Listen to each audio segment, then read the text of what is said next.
Hi friends, అందరూ బాగున్నారా? నేను మీ కరుణనండి. మళ్ళీ మీ ముందుకు వేరే ఒక కొత్త రెసిపీతో వచ్చాను. ఇది ఏంటంటే ఎగ్ విత్ చికెన్తో కబాబ్స్ అండి. ఇది సండే రోజు అంటే ఫ్రీ టైంలో చేస్తే బాగుంటుంది. సండే రోజు చేసి పెడితే మీ పిల్లలైనా మీ వారైనా చాలా హ్యాపీగా తింటారండి. దీనికి కావాల్సిన పదార్థాలు చెప్తాను ఇప్పుడు మీకు. ఎగ్స్ అండి, ఇది గ్రేట్ చేయాలి. 3 ఎగ్స్ ఇవి గ్రేట్ చేసి పెట్టుకోవాలండి. తర్వాత ఒక ఎగ్ ఇలా గిల్ల కొట్టి పెట్టుకోవాలి. తర్వాత సరిపడా సాల్ట్, ఇది కార్న్ఫ్లోర్ అండి, 1 or 2 స్పూన్స్ తీసుకోవాలి. తర్వాత సన్నగా తరిగి పెట్టుకున్న ఆనియన్స్, పచ్చిమిర్చి, కారము, కొత్తిమీర, అల్లం వెల్లుల్లి పేస్టు, గరం మసాలా, వేయించడానికి సాల్ట్ అండి. అయితే నేను శనగపప్పు కూడా తీసుకోవాలండి. శనగపప్పు ఏంటంటే నేను ఈ స్పూన్తోని 2 స్పూన్స్ శనగపప్పు, ఒక 5-6 పీసులు చికెన్ పీసులు తీసుకొని ఇది ఉడకబెట్టానండి. మెత్తగా పప్పు మెత్తగా అయ్యేలాగా ఉడకబెట్టుకోవాలి. ఇప్పుడు ప్రాసెస్లోకి వెళ్దాం. ఇది చికెన్ ఉన్న పప్పు ఉడకబెట్టానని చెప్పాను కదండి. ఇది ఏంటంటే పప్పు ఇలా అంటే ఇలా మెత్తగా అయిపోవాలి, అలా ఉడకబెట్టుకోవాలి.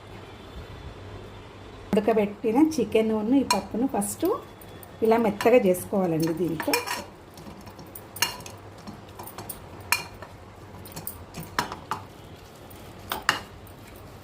ఇలా మొత్తం మెత్తగా అనుకోవాలి. ఇదేంటంటే బోన్ ఉండొద్దండి చికెన్లో, బోన్లెస్ పీసులు తీసుకొని ఉడకబెట్టాలి.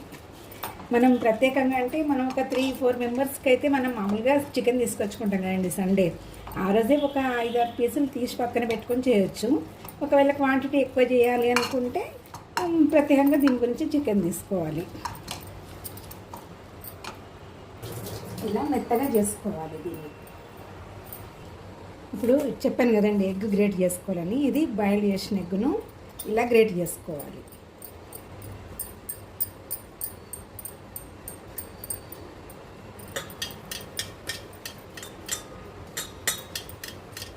ఇదిగోండి ఎగ్గును ఇలా గ్రేట్ చేస్తే ఇలా అవుతుంది. 3 ఎగ్స్ని ఇలా చేసుకోవాలి. ఇప్పుడు మనం ఇది గ్రేట్ చేసినాం కదండి. ఇందులో మనం ఇది మెత్తగా చేసిన పప్పును చికెన్ ఇందులో వేయాలండి.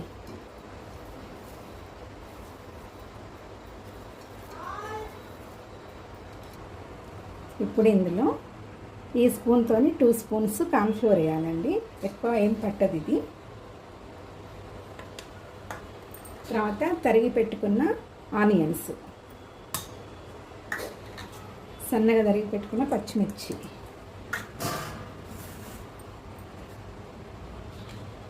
తర్వాత దీనికి టేస్ట్ సరిపడే అంటే కొంతమంది స్పైసీగా తింటారు కదా, కొంచెం ఎక్కువ వేసుకోవచ్చు. నార్మల్గా తినేవాళ్ళు కొంచెం తగ్గించి వేసుకోవాలండి. అది మీ టేస్ట్ని బట్టి వేసుకోవచ్చు. సరిపడా సాల్ట్,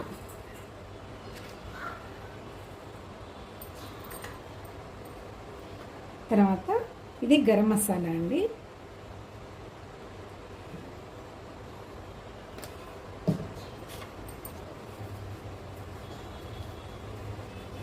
తర్వాత కొద్దిగా అల్లం వెల్లుల్లి పేస్ట్.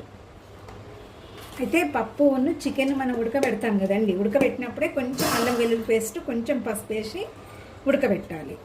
తర్వాత ఇది తరిగి పెట్టుకున్న కొత్తిమీర.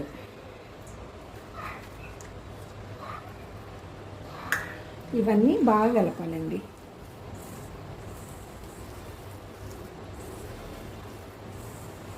ఇలా అంతా కలిపేసి దీన్ని చిన్న చిన్న ముద్దలుగా తీసుకోవాలండి.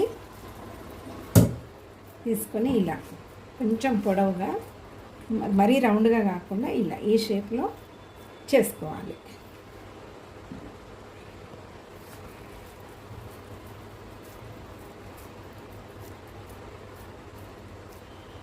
అన్నీ ఇలా చేసి పెట్టుకోవాలండి ఈ షేప్లో.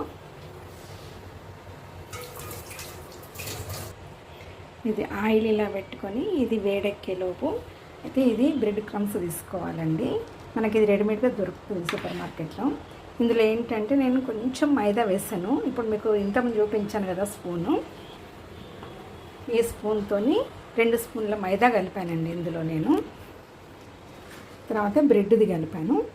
ఇప్పుడు మనం చేసి పెట్టుకున్నాం కదండి ఇవి ఏంటంటే ఇందులో ఈ గిలక్ కొట్టిన ఎగ్గులో కలిపేసి ముంచేసి తర్వాత దీనికి అద్దేసి నూనెలో కాల్చాలి. ఇప్పుడు ఇది ఉంది కదండి, ఇందులో ఏం వేయలేదండి, కాలి బట్టి ఎగ్గే గిల కొట్టాను ఇలా. తర్వాత ఇందులో ఇలా అద్దాలి, క్రిస్పీగా వస్తాయి అప్పుడు. ఇలా అద్ది మనం నూనెలో కాల్చిస్తే కొంచెం ఇలా ప్రెస్ చేస్తున్నట్టు అంటే దీనికి పట్టుకొని ఉంటుందండి, లేదంటే నూనెలో రాలిపోతుంది.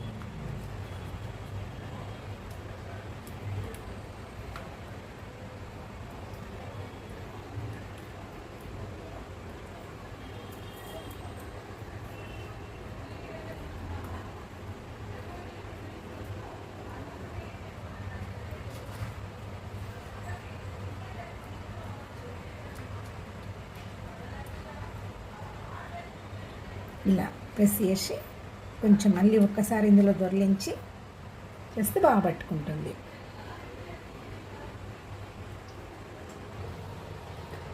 ఆయిల్ వేడెక్కిందండి. ఇప్పుడు మనం ఇలా చేసి పెట్టుకున్న బాల్స్ను ఇందులో వేయాలి.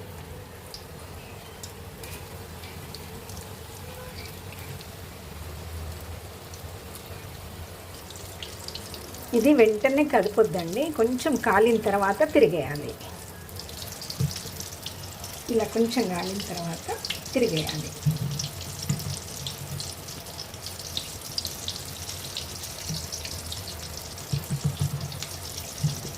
ఇదిగోండి, ఇవి రెడీ అయిపోయినాయి. ఇలా కాల్చుకోవాలి. ఇవి మనకు ఏంటంటే బ్రెడ్ది వాడాం కాబట్టి చూడండి ఇలా సౌండ్ వస్తుందో. క్రిస్పీగా చాలా బాగుంటుందండి. ఇది టమాటా సాస్తో కానివ్వండి, చట్నీతో కానివ్వండి తింటే బాగుంటుంది. మీరు కూడా ట్రై చేసి చూడండి ఫ్రెండ్స్. ఎలా ఉందో నాకు కామెంట్స్లో చెప్పండి. అలాగే సబ్స్క్రైబ్ చేసుకోండి. Okay friends, bye.